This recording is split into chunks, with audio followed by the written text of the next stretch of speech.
This is Algebra 2 homework questions from lessons 112 and 113.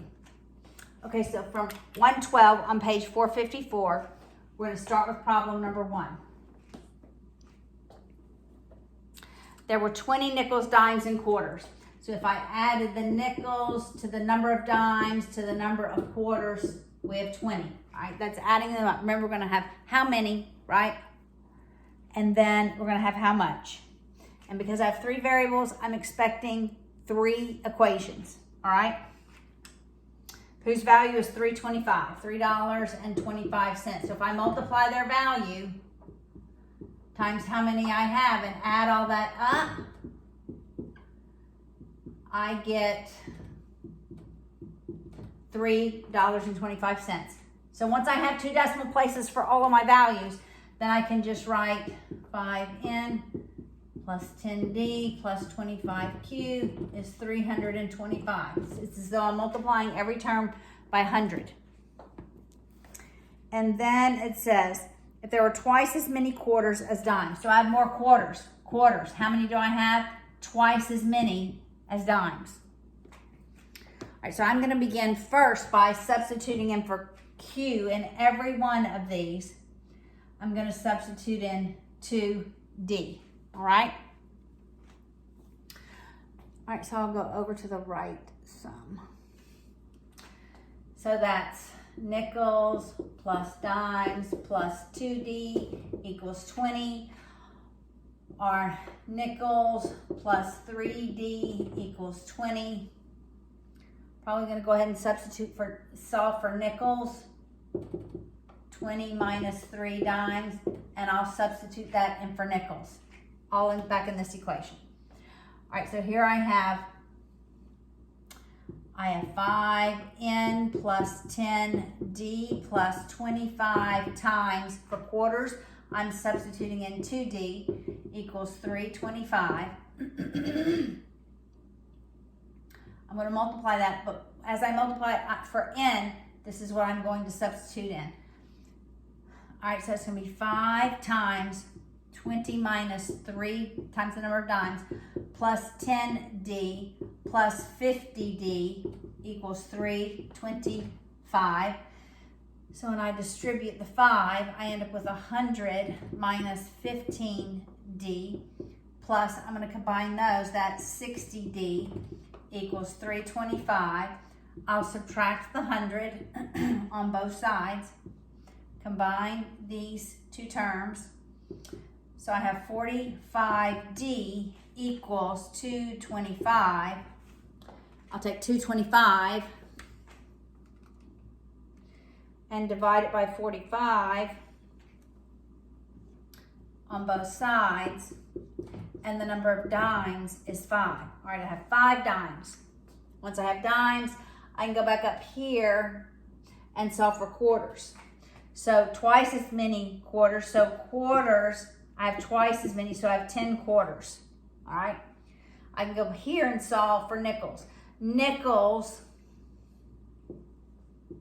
is 20 minus 3 times 5. So that's 20 minus 15 are 5 nickels. So let's see. What is the value of 5 nickels? 5 nickels is 25 cents. 10 quarters. There's 4 quarters in $1, so that's $2.50. 5 dimes is 50 cents. Look, that gets us to $3.25. $2.50 and 50 cents and 25 more. All right. Number 3, same page.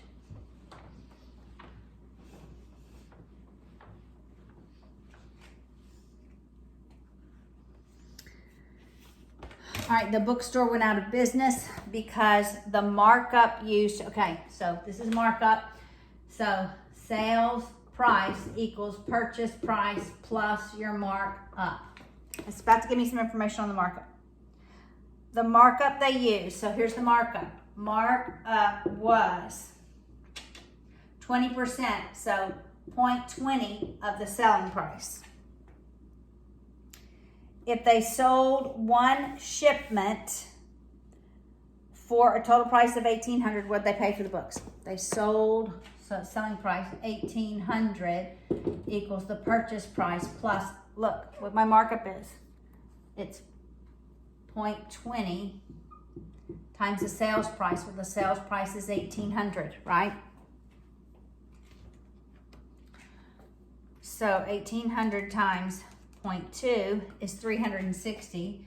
So I'll subtract 360 from both sides and be left with my purchase price is 800 minus 360, which is 1440. That's how much they paid for it. They made 360 bucks. Number 18 is the next one. Find the equation of a line. Find the equation of a line that passes through 5, -7. 5, -7, and is perpendicular, so I'm going to write a little perpendicular sign, to x plus 3y minus 4 equals 0. So I need the slope from this one, because remember that perpendicular lines have the negative reciprocals. All right, so I'll move the 3y over. How about that? X minus 4 is -3y. I'll divide everything by -3. So we have y equals -1/3 x. Okay, I don't care what the y-intercept is. It would be 4/3, but I take that slope. It's a negative inverse. So the slope of a line perpendicular to that is going to be +3. All right, so what's my slope? +3. Then I'm going to use the point slope form. Y minus the value, that y(1) equals the slope times x minus the x coordinate. That's going to be y plus 7 is the number, Paula. 7 equals 3x, distributing that 3, minus 15, subtract 7 on both sides, and here's the equation. Y equals 3x minus 22.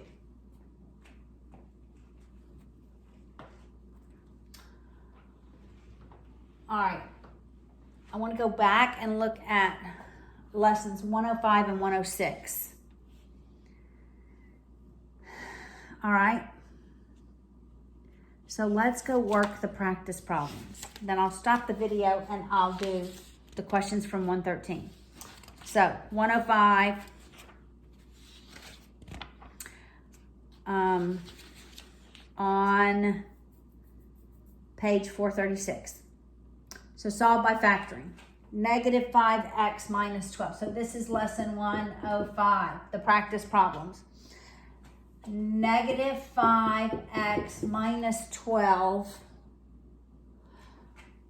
plus 2x squared equals 0. I might go and work problem 26. So this is practice A, and then I'm going to go work problem 26 from that lesson. All right? It has to be in proper order. 2x squared minus 5x minus 12 equals 0. All right? I'm looking for factors of A times C. A times C. So two numbers that I multiply such that the product is -24. I add them and it equals -5. That's going to be 8 and 3. -8 times 3 is -24. -8 plus 5 is -5. I take that lead coefficient, 2x. I'm really not dividing. It's just like a little method. All right. Then I simplify the 2 and the 8. 2 becomes 1, 8 becomes 4. So that my factor here is x minus 4. I read x minus 4 times the 2 and the 3 cannot be simplified, 2x plus 3. And we can prove it. Right, my first two multiplied have to equal that first one, so that's 2x squared. My last ones multiplied have to equal that last, that's -12. The outers plus the inners have to equal the middle number. So that's 3x minus 8x, which gives me the -5x. All right, let's go and work number 26 on lesson 105, page 437. Number 26 is 8 plus 18x plus 4x squared equals 0.